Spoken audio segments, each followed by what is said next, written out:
Hello, it's my second video for the night. I wanted to take a little bit of time to talk a little bit more specifically than I normally do. Venom. So, Lethal Protector, that's something that I talk a lot about on my channel. I've mentioned that is the first series that I was able to collect in its totality, and I finally got a chance to read through all of it. So I'm really excited.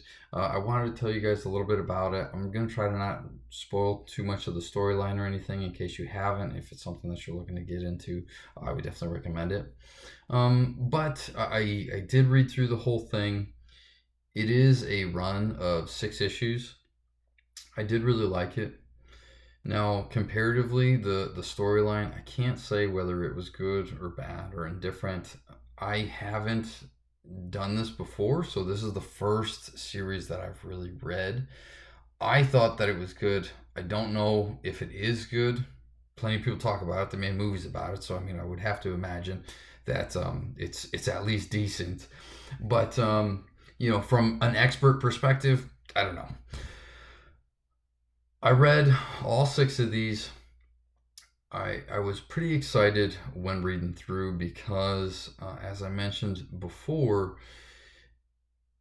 it references previous comics from Amazing Spider-Man.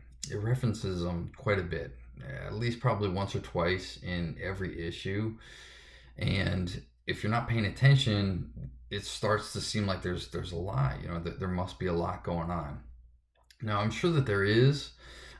However, once I finished everything, I went back through and I looked for all those references so I could get that whole list together and sort of start looking for the next issues that I needed to get.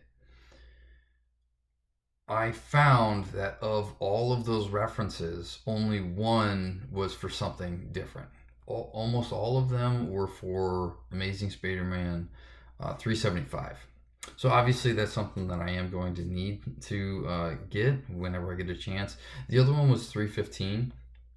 So those are two that I am definitely aiming to acquire here in the near future. But maybe that rabbit hole isn't quite as deep as I thought it was initially, but that's yet to be seen. Now, one thing that I don't know if I appreciated that much, it did seem like it still leaned pretty heavily on Spider-Man to progress the story along. It being Venom's first solo series, as they say it is, I would have appreciated maybe a little bit more just leaning on Venom. But without Spider-Man, I don't think that the story would have been able to progress the way that they wanted it to. And also, obviously, if you know anything about the two, Venom really can't be mentioned without Spider-Man. So it's understandable that he is there, but he was there a little bit more than I was anticipating. Still liked it a lot. It gave a lot of context into Venom and Eddie Brock, who is the symbiote host. The villains as well. I don't know that I really like the villains that much.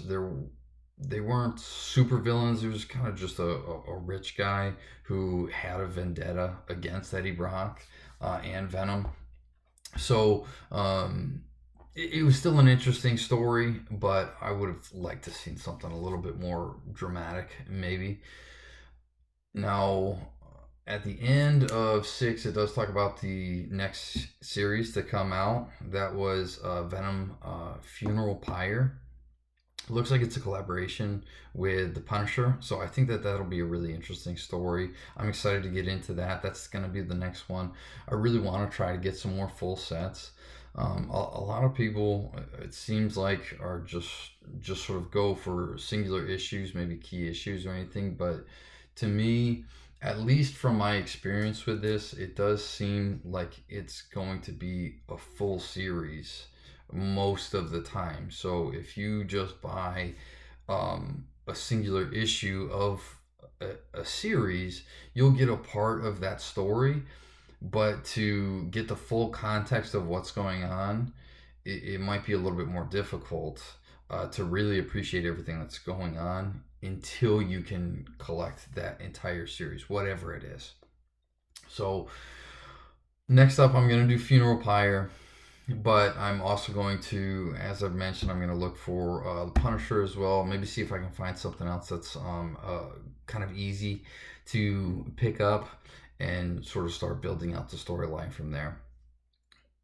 All in all, Venom, Lethal Protector, definitely recommend. Very good. I do think that it was a great story and a great jumping off point for someone from my perspective. Being new, it's still fairly common. It's not very difficult to find. It's not incredibly expensive. I was happy with it. I would recommend it to anybody out there. Yeah, let me know if you have any input, if anyone has anything else that they would like to contribute, and let me know what your perspective was on it. I'd really appreciate it. In the meantime, just hit that like and subscribe, and we'll see you next time.